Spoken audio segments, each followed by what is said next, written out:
Hello and welcome to another beautiful episode of Softline. I'm Nancy Vanigo and with me today my co-green co-host Eddie Young. Hey Young.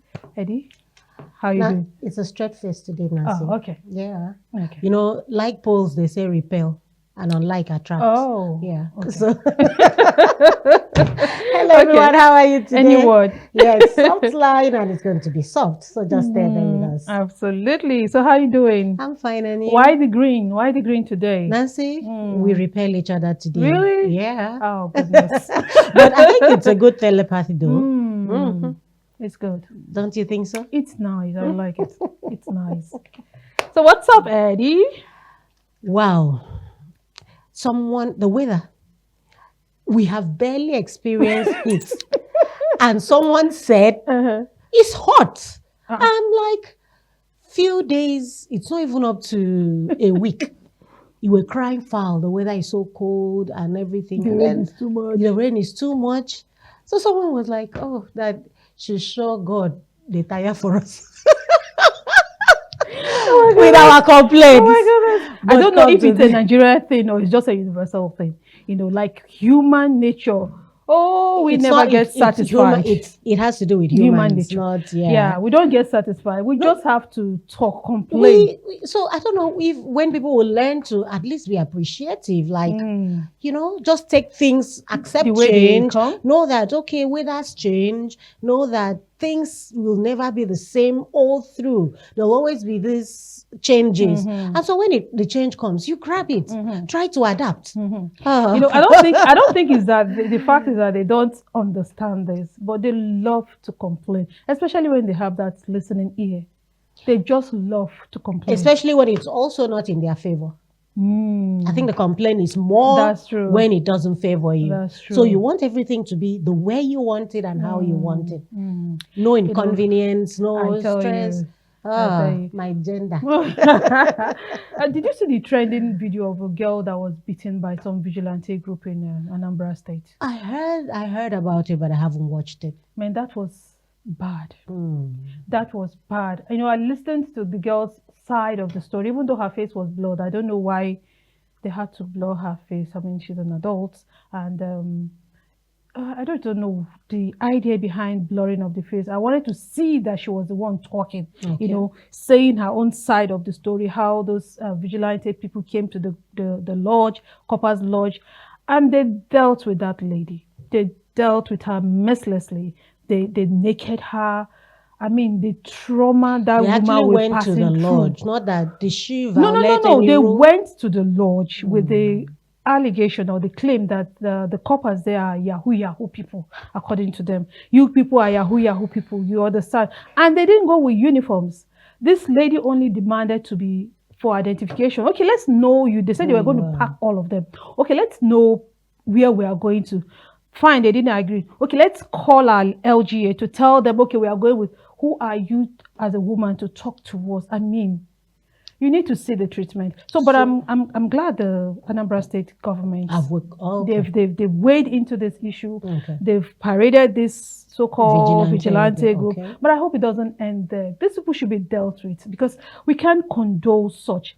Few days ago, we were talking about Comfort's maltreatment, and here is another woman again. She was practically naked, I tell you. Are you serious? She was, and you know, I saw that highlight, but I think I was too busy to take a look at it. It was bad, Eddie. I tell you, it was bad. It was bad. And I hear some quarters saying the girl and her families are not pressing charges. I say, even if they don't want to, people that are around will press for them.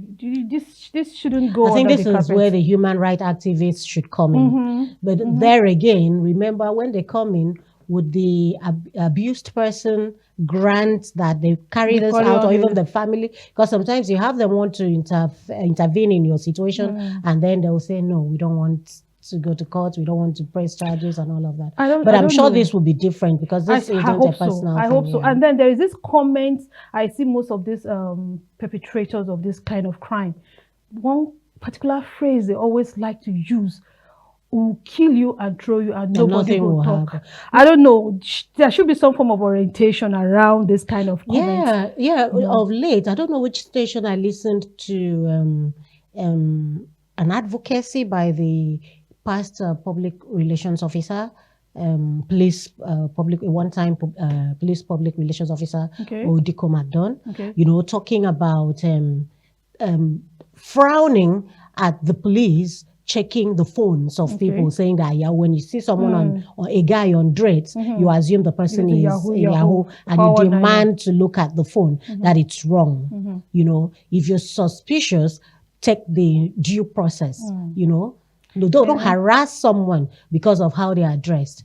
And then this also, the whole thing is, I know the system has failed because before now, boys, men used to dress decently, and nobody will actually look at them nobody will be suspicious of them. But these days, because the whole things have changed, then we just hope that have changed, and I will hope that these people also change with it. Yeah, and then, but they shouldn't abuse people because of that. If you're suspicious of someone, you've been trained to do this. What should be the best steps? The best practices. If you're supposed to invite the person over, do so. Let the person come defend himself, and then you let go instead of abusing the person. I think that's right. All right. And you don't invade their privacy. Yeah. Give me your phone. This is not the first time we are hearing of this head of police departments coming out to tell us that police are not supposed to do this. We know all this is, but they are not being implemented. Can a police officer ask you for a phone and you say you will not give your phone? In fact, the slap that will land on your face first, you will just drop the phone. So it is, the way they approach these victims is so scary that they just, this is Nigeria, nobody wants trouble. Take the phone. So it's not like we don't know these things, but they are not being implemented. When you refuse and they carry you to the station, who is going to come speak for you? So you generally hand over the phone to them. But if those people who do this and come out, they bring them out openly, punish them. It serves as a deterrent to others.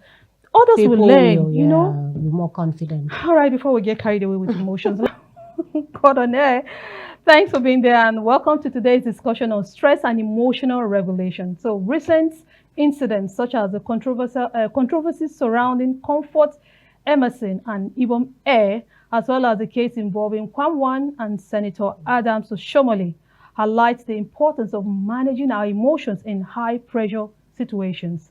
How we respond to stress and conflicts can have far-reaching consequences. Our guest today, Dr. Mfon Ineme, who is a clinical psychologist and a lecturer at the University of Uyo, will share valuable insight and strategies to help us navigate these challenges and improve our emotional well-being. So let's dive in and explore how we can better manage stress and regulate our emotions. All right, Dr. Ineme. Dr. Mfon, you're welcome. Welcome, Doctor. Yeah, it's been a while, a long while, I must say. It's been a long while. All right, Doctor, let's dive in straight because we'll have a whole lot to unpack today. Yeah. Taking a look at these 3 incidents that happened, so many persons are saying there are so many lessons to be learned from it. So many lessons. Talking about managing your emotions, especially when it has to do with other people around you. But coming from your perspective as a clinical psychologist, how do we recognize stress when we see it? Stress is the response your physical body gives to an abnormal situation. Okay. That physiological response your body gives when the situation changes from the normal routine. That is stress. When your body, you are used to a particular routine every time, but suddenly something changes. Maybe there's an increase in the stress level, and then your body reacts to it.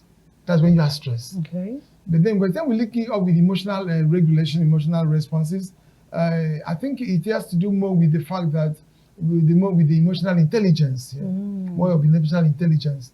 Emotional intelligence is that your ability to manage your own emotions and the emotions of other people around you. Okay. That's what we call emotional intelligence. Ability to manage your own emotions and emotion of other people around you. The 2 cases or 3 we are trying to cite, which have been of, I don't know, sometimes I ask media houses, if these things did not happen, what could we have been talking about? I wonder. Not like they don't even happen, but just that these ones were captured on camera, right? And so let's talk about it. It's like everybody's attention shifted in Nigeria to this young woman who was almost naked. She was naked, not almost naked. She was naked. Lagos airport or so the other day. And then, well, I've looked at it. I've heard. I've listened to her. I don't know if you have listened to her own her own side of the story.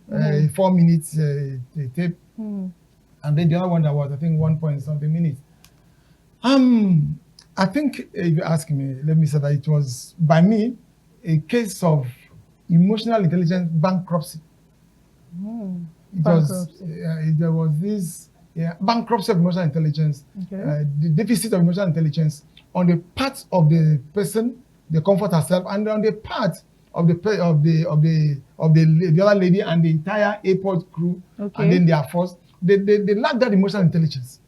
They have insufficient emotional intelligence to have managed that situation. Absolutely. That situation could have been managed better than that. You could still have got what you wanted to get from the girl.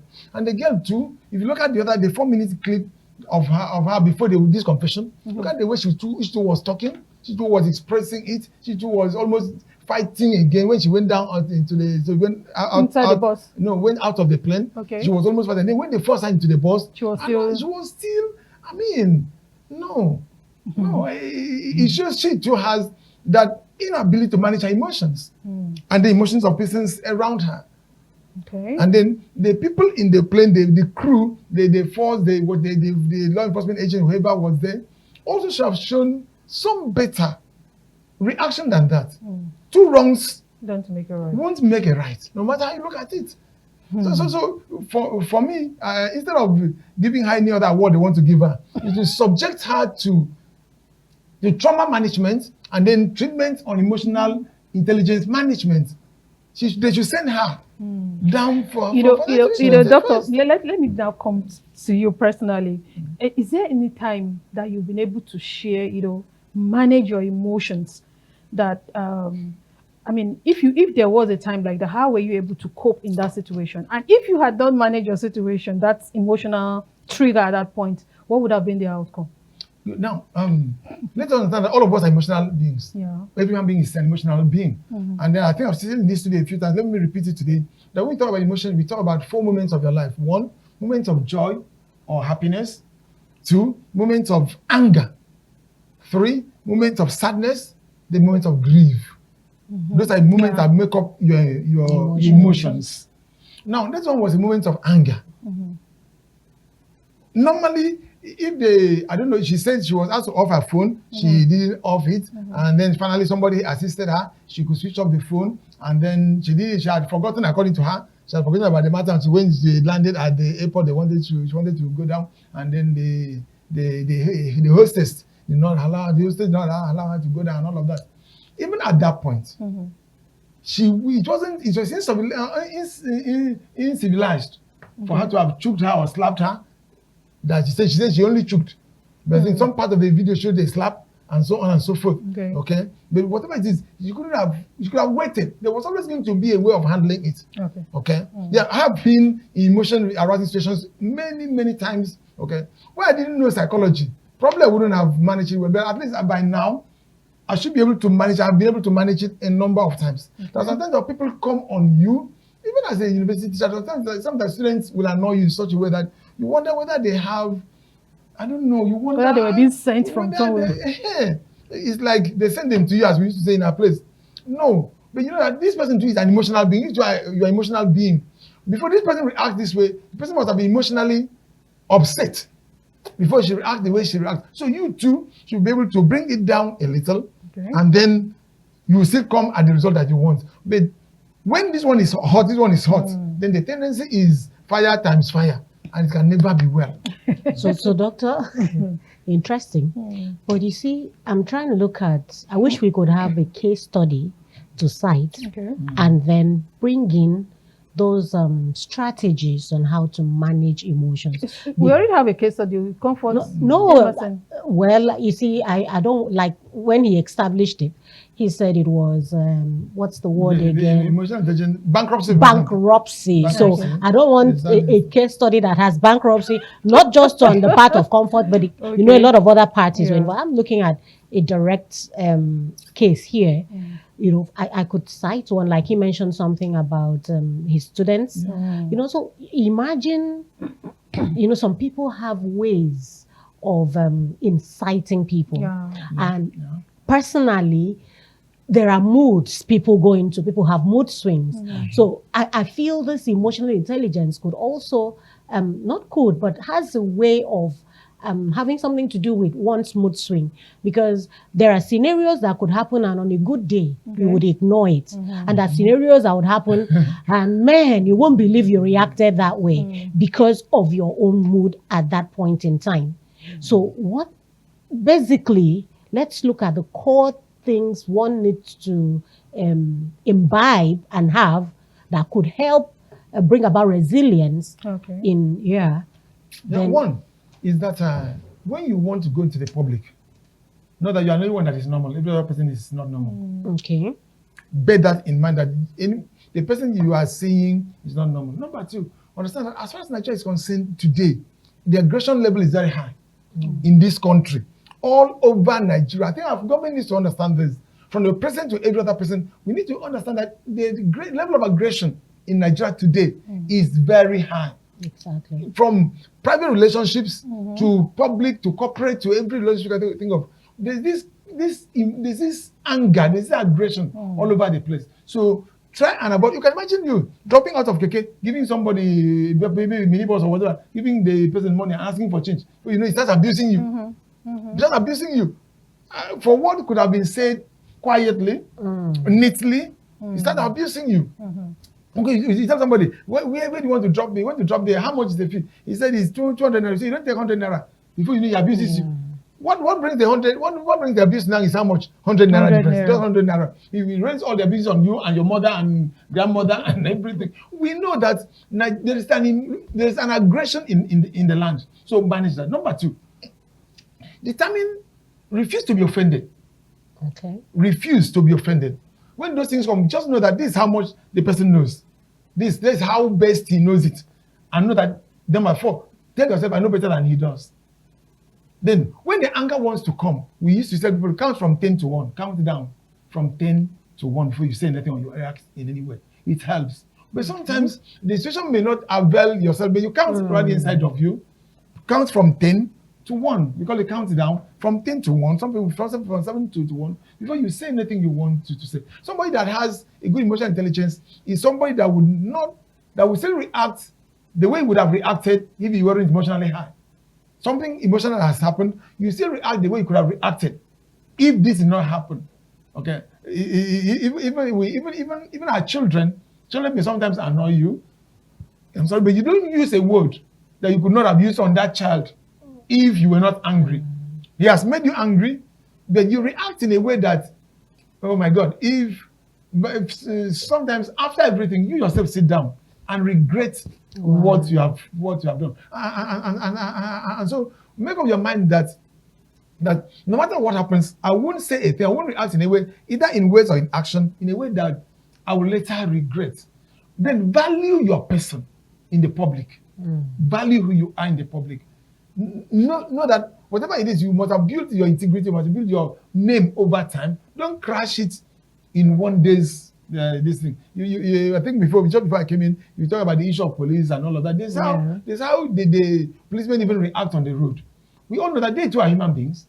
They too are humans, and so they're emotional beings too. So they too can become aggressive. Sometimes they are hungry. Sometimes they've stood on the road from morning till about 3 p.m. They're already exhausted and tired, and so the slightest provocation will assume an ungodly dimension and human dimension. So you manage the emotions also. That's what they talk about, the bankruptcy or the deficiency of emotional intelligence in the case that we're trying to cite as a case study here. If the parties concerned had been a little, they had a better understanding of emotional intelligence, they would have known that the fact that I've asked this person to off the phone, she doesn't off it, then there's something wrong somewhere.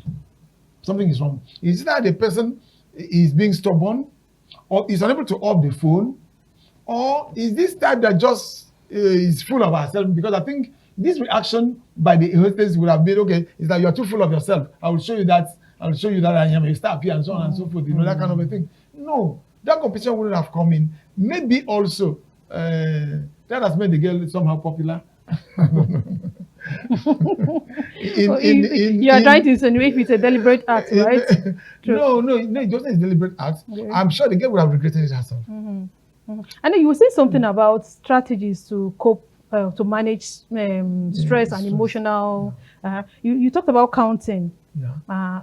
Even though when you're in that mood, you will not even remember the count. But are there other things one can do? Value of your person. Always carry who you are in your head. That I have raised myself to this level. So no matter what somebody does, I wouldn't do what I would otherwise not have done, if not for this emotion. If not for this emotion around this situation. Now I know that for who I am in life, I can't fight at the airport. Otherwise, I will hand over the phone to you, rather than fight at the airport. There will always be another way to get back the phone instead of fight at the airport. Okay? So you manage it. You hand over the phone. As a matter of fact, if the phone cannot off, you will give it to the host. So please keep it. I can't off it. Have a way of dealing with it for me. I can't off it. She actually did that, and the lady refused to. That's what she says. We have not got from the lady.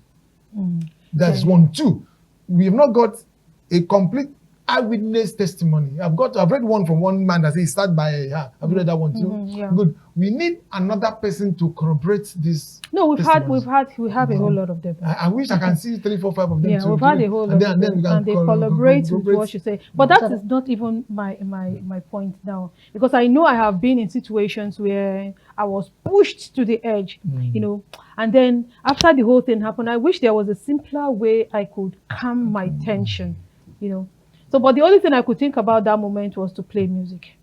Okay. So immediately I turned the music on my phone. I just took my mind away from the whole incident.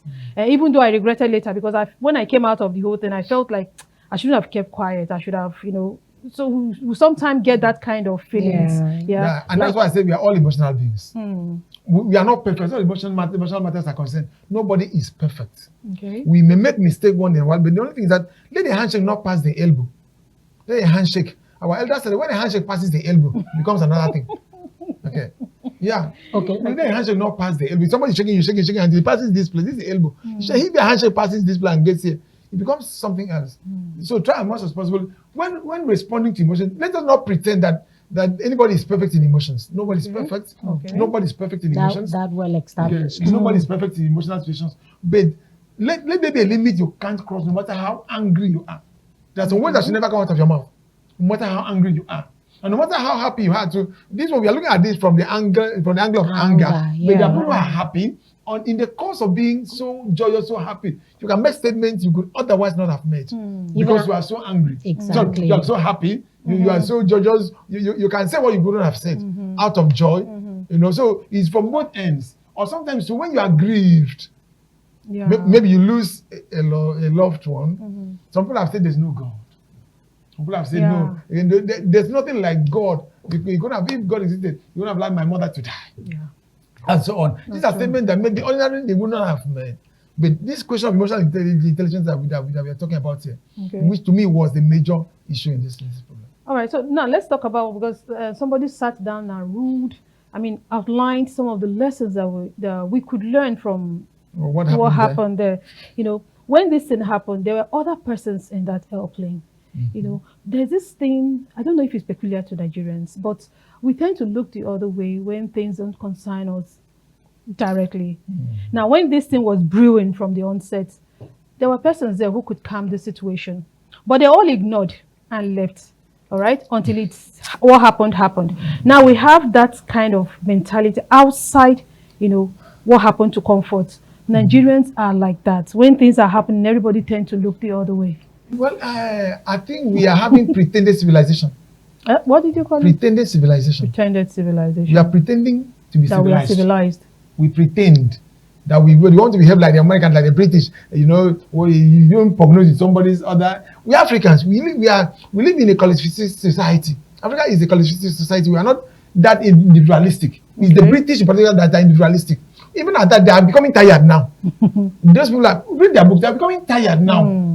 Where people, you are just yourself alone. Your next door neighbor knows nothing about you. Sometimes people will die in their room. They can stay and start to stink, decompose in their rooms because your next door neighbor. No, that's un-African. That's un-African. We Africans, And then I keep asking Nigerians, why is it that the only thing you copy from America, from Britain, is this selfishness? Oh. Why don't you copy civilization? Why don't you copy technology? Why don't you copy science that these people are doing? Why is that the only thing you go to see in America and bring back to Nigeria is selfishness? Okay. Minding your business. Minding your business is selfishness now. That's the only thing. It doesn't concern me. I am on my own. The world is civilized, so whatever you do, I don't prognose. Maybe, like you said, if someone has intervened between the two of them when the thing started, we could have been okay. And now you notice some people have started accusing the hostage, of that kind of behavior.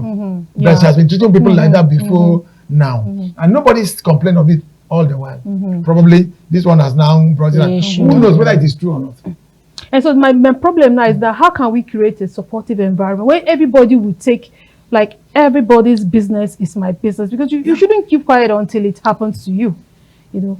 So how can we create that kind of environment where you see something happening to your neighbor and then you intervene? Until we wash off from our brains this pretended civilization. Okay. That civilization means mind your business. Don't talk to another person. What concerns another person should not concern you. So even if your neighbor is shouting, something happens to your neighbor, you don't go in there. They say, oh, don't go. If they are fighting in the house, let them fight and die. I mean, we need to deal with this civilization, this definition of civilization that we are given to ourselves. I think it's not a correct definition of civilization. It's not for us. It's not a correct one. All right. I think we didn't just get there. Yeah. Even the Americans and the British that started that thing, they're tired of it. All right, so we've been discussing how to manage emotions, especially when you're in public space. Let's take some few tweets and then we'll come back to our guest, Dr. Mfon. Our first tweet here says, chronic stress raises blood pressure, weakens immunity, and steals your joy. Take a breath, stretch, meditate. You own your body that peace. Take a breath, stretch, meditate. You own your body that peace. Absolutely. And then our next tweet says, learn how to self-regulate your emotions. When you get intimate and become vulnerable with others, the little things they do can affect your mood. Emotion regulation will save you in the long run, because even in the times of chaos or stress, you are able to pull yourself together. Now, the problem is how to regulate these emotions, and that's what we've been talking about. And our next tweet says, regulating your nervous system doesn't mean you are always calm and stoic. It means you can feel intense anger or sadness and respond in ways you don't regret later. Now, that regret is one peculiar thing with all these events. At the end of the day, people tend to say, had I known. Had I know. All right, Eddie, you were saying something about those days. Okay, yeah, you know, Doctor was trying to say that the people who what's the word again? I keep forgetting. Uncivilized. Pretended civilization. Pretended civilization. So I was trying to say something would have given birth to this pretended civilization, because I know before now, back in the days, we used to have this communal kind of living where people come together, look after each other, raising kids. They used to say that a child is everybody's But so you see, based on happenstance and events, you see people seem to stay away and watch you raise your child alone. Because probably if they make some contributions or even discipline your child, you come at them. So a lot of factors have come to play, socially, culturally, religious, and all of that have made people look like they don't care. Not that they really don't care, but because they don't want to put themselves into trouble. So I don't know, Doctor, if you can take it up from there. Yes, you know, it all boils down to what I said. The person that you discipline the child and the mother comes at you, or the father comes at you, is because he feels that in the civilized world, this is the civilization thing. The civilized world, that you don't touch somebody's child. This belief, the father believe. You remember that in this same society, somebody will beat you on the road. You go and tell your father beat you in addition. Beat you in addition. That I did this, the man beat me. The father beat you in addition to that. The teacher beat you in school. You go and complain to your father. The father beat you in addition to what the teacher did. That was then. But now we are saying, even what they call a Child Rights Act, if you see that act, you fear. We are making the society to become too individualistic And to a point that we are also suffering. We are also suffering. Something happens between you and somebody that sits close to you. You don't say anything. Somebody that sits close to you, somebody that sits by you in a public vehicle or a bus or a land bus, you don't say anything. Whereas you have helped that person, but you don't want to say anything. You pretend as if you have not seen, but you have seen it. It's because we feel we are civilized. And so by one definition of civilization, this is where we are today. The number 2 is religion. Okay. Religion has come in to spoil things for African society. I'm not too sure that what the white man brought in terms of Christianity was, or any other religion, is what we are doing now. I don't think so. That, that is because of religion, they tell you, and be on your own. They suspect everybody around you. They live in what we call paranoid personality disorder. You become paranoid, which is characterized by suspicion. Okay. And lack of trust. Somebody that in psychology, if somebody is paranoid, means the person has suspicion, inability to trust another person, inability to live. So everybody is a suspect around you. And religion has come to either ignite it or exacerbate it. Experience could contribute a better percentage too. Experience is one, but religion has really propelled it beyond what it could have been. People in churches will make you feel, don't they suspect everybody around you for you. Now, Doctor, religion, we could say, but what of this new era, this generation? It's a chain thing now. It started somewhere with the pretenders, with the religion thing. And now we feel we are civilized. The one with the new era, we feel we are civilized. So the civilization thing is now added to the other foundation that was already laid by religion for us. And so the chain is increasing. And if nothing is done to stop it, maybe after some time, we will, the African society will look like goats. Goats, when they give birth to their babies, within 2 days, 3 days, the baby is on their own or something. We are gradually shifting to that, and it's not very good of us. We should live as a group. All right. We should live as a group. Now, where do you place social media when we talk about stress? Good. About the social media, let me take it from this angle. Already, the use of social media is already a stressor on its own. It stresses what you could have done and take off to go and sleep. Social media, like your phone. Let me say what you can do with your phone. You say, okay, let me just look at my mail. Within 8 o'clock, by 8:30, I will sleep. You'll be on that phone till 12 midnight.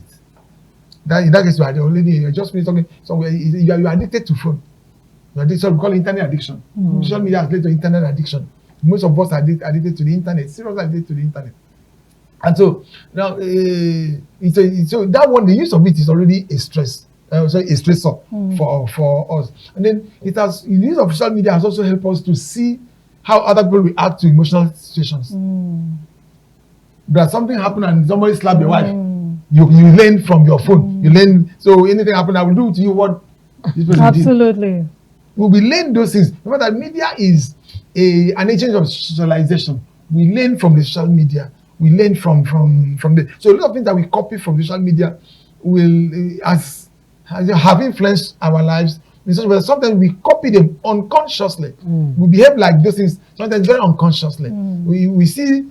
I'm sure you know that most of these ritual killings, most of these boyfriend did this to girlfriend, husband did this to wife. People learn them. Even the way people commit suicide, they learn from social media. They copy those things. And so let's come down to stress. It helps us to see how people react to stressors.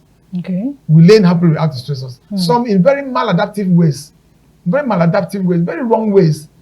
People are tired and they throw tantrums. People are tired and they say, I will end my life. People are tired and they resign from their jobs. People are tired and they walk out of relationships because they are tired. When another person sees it and copies it, someone sees it and then learns from that. Ordinarily, that would not have been, but because you have learned it somewhere, you wouldn't have known it. If not for social media that now teaches you how to respond to stress and to stressors. So that's the way it contributes. Okay.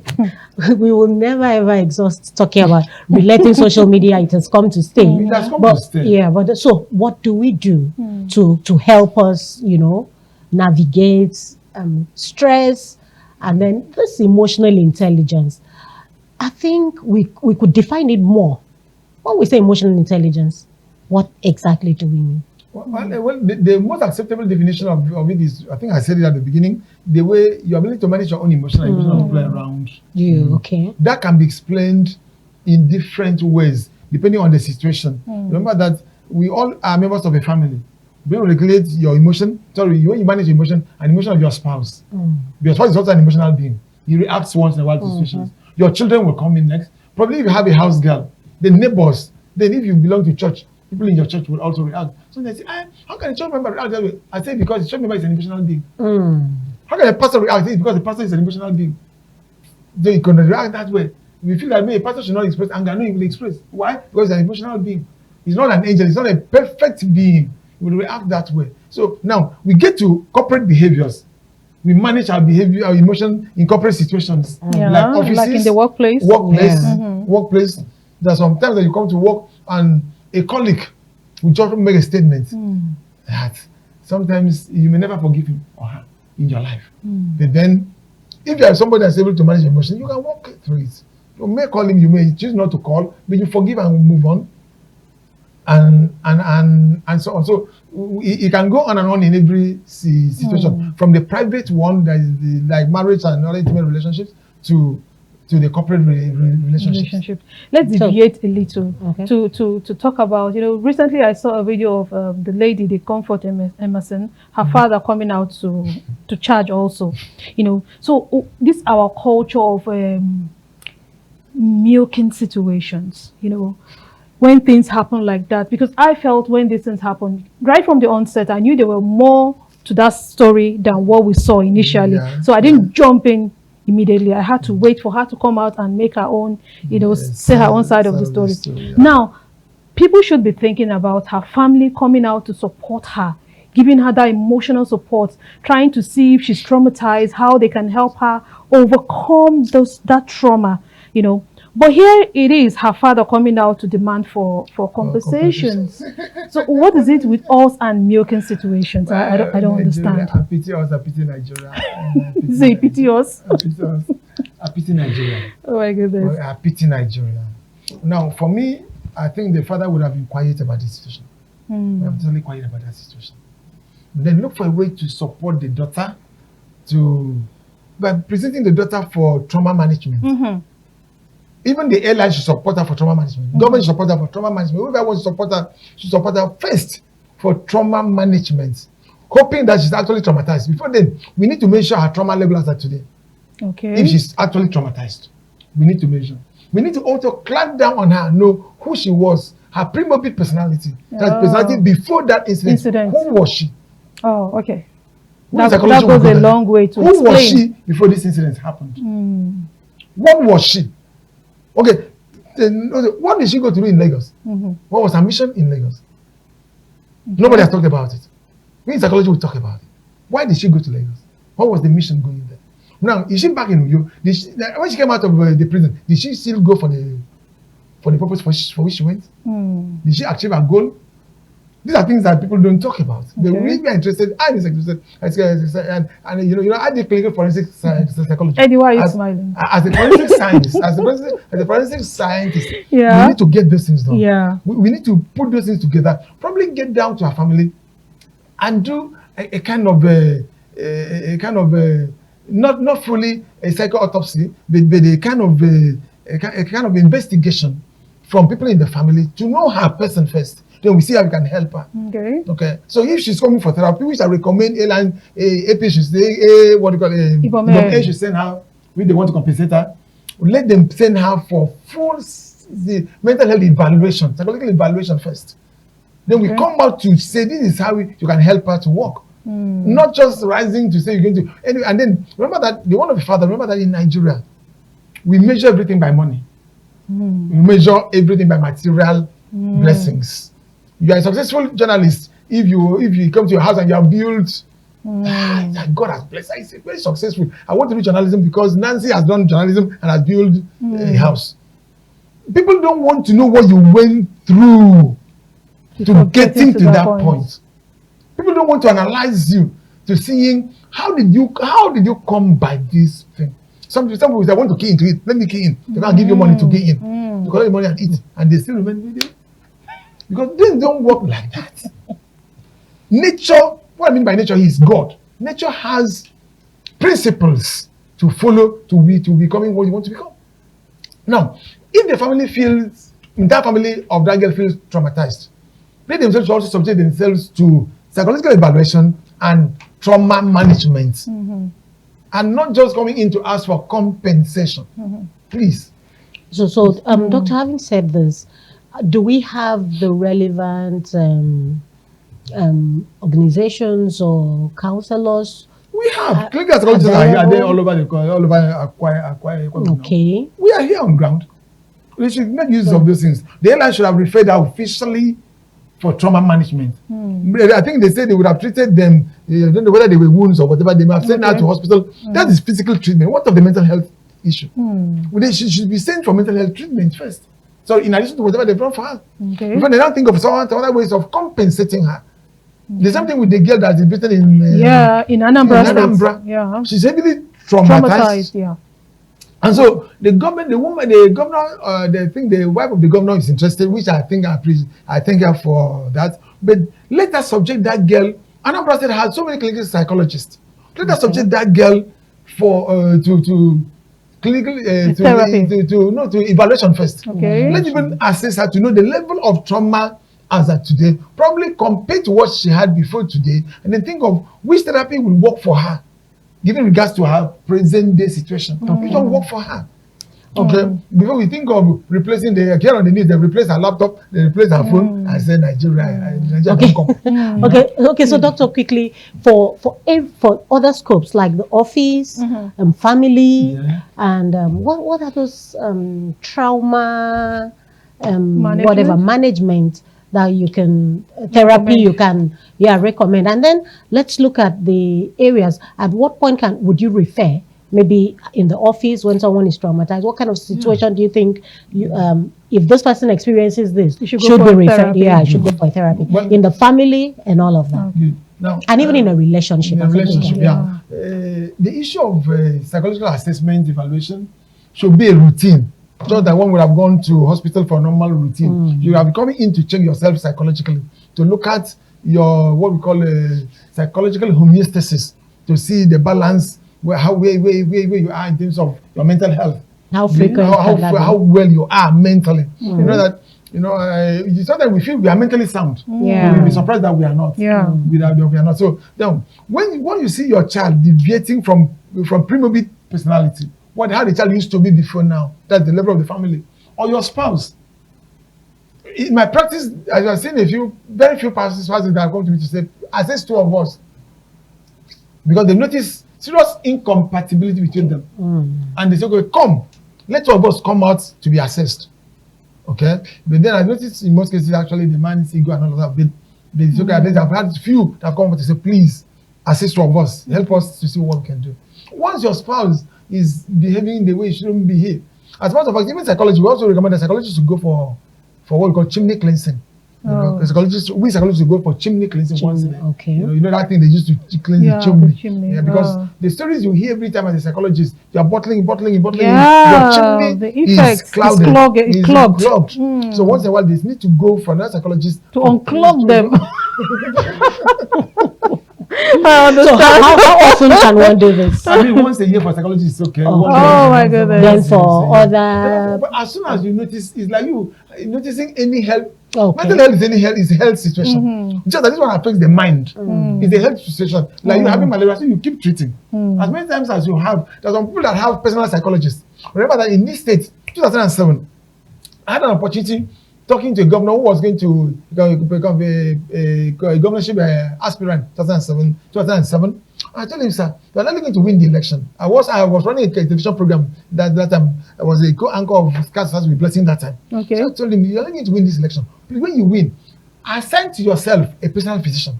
You know, the governors have what they call personal physician. So I said, assign to yourself a personal psychologist. Oh. Yes.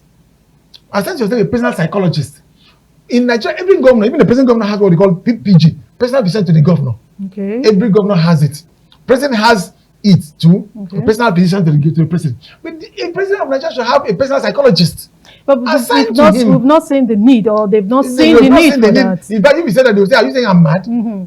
So we still have that We problem. still have that problem. We don't understand mental health yet in Nigeria. In some civilized countries, the medical team of the president has maybe 1 or 2 psychologists inside that team.